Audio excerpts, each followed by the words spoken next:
Today, I'd like to talk about a little fantasy console known as PICO-8, a small but mighty game engine and virtual machine all in one that you can use to write code, make art, compose music, put it all together, and play that game you just created all in one nice and neat package.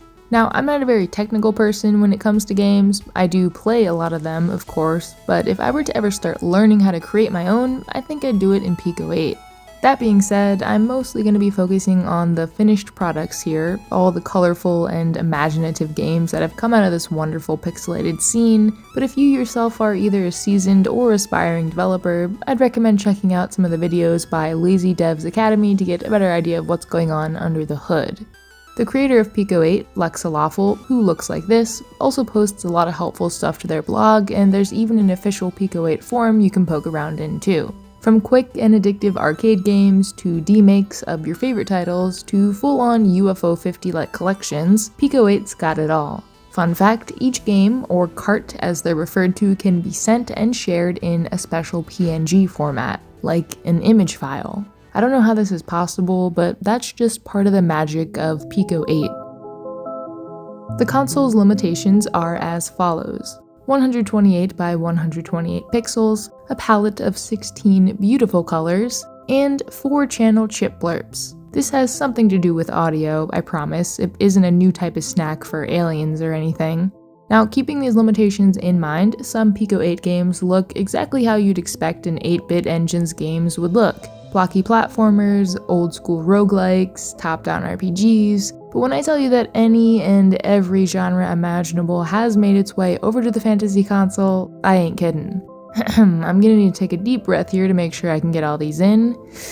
With PICO-8, you can go for a drive, go for a fly, go for a ski, play pool, play golf, play pickleball, enjoy a round of solitaire, make your way in the cutthroat world of underground jazz, crack safes, compose your own haikus, brew coffee, explore dank tombs, mess around with synths, play the world's smallest Metroidvania, and embrace all the weird things life has to offer. You can do anything in PICO-8, and the beauty lies in its simplicity. Come up with one solid idea, one unique hook, and, well, that's about all you'll be able to pack into one little cart anyways. As I was going through the PICO-8 tag on itch to record a bunch of games for this video, I accidentally found myself playing combo pool for a good 30 minutes. Ram 2 pool balls of the same color into each other and they transform into a new color. Have too many balls on the screen at once, game over. Very simple, easy to jump into, hard to put down. All these games remind me of my time playing whatever the latest Flash game craze was at my elementary school. Most of them you don't even have to download and they start up instantly so you can get straight to the fun.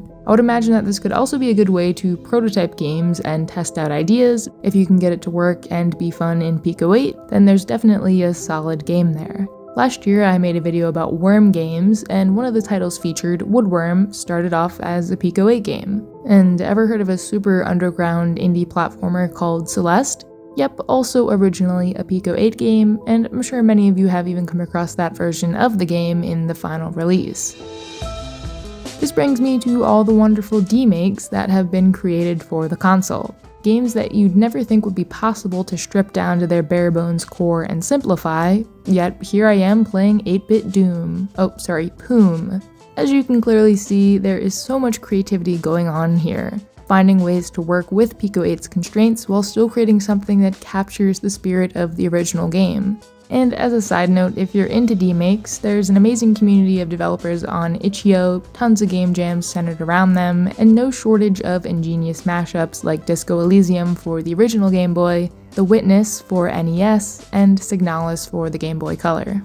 Most of the games I've been showing off are free, but there are some bigger collections of games that you can pick up for a few bucks.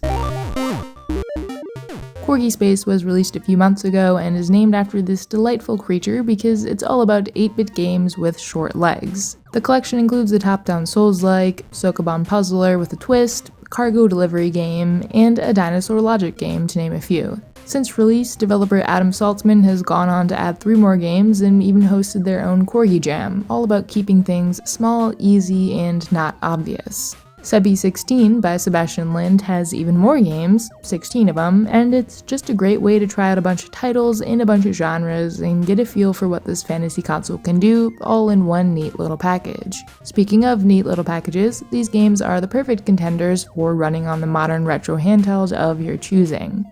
I refer to these collections as UFO 50 likes because even though they don't go into the fictional company lore thing, they are a bunch of games all bundled together that meet certain constraints and limitations.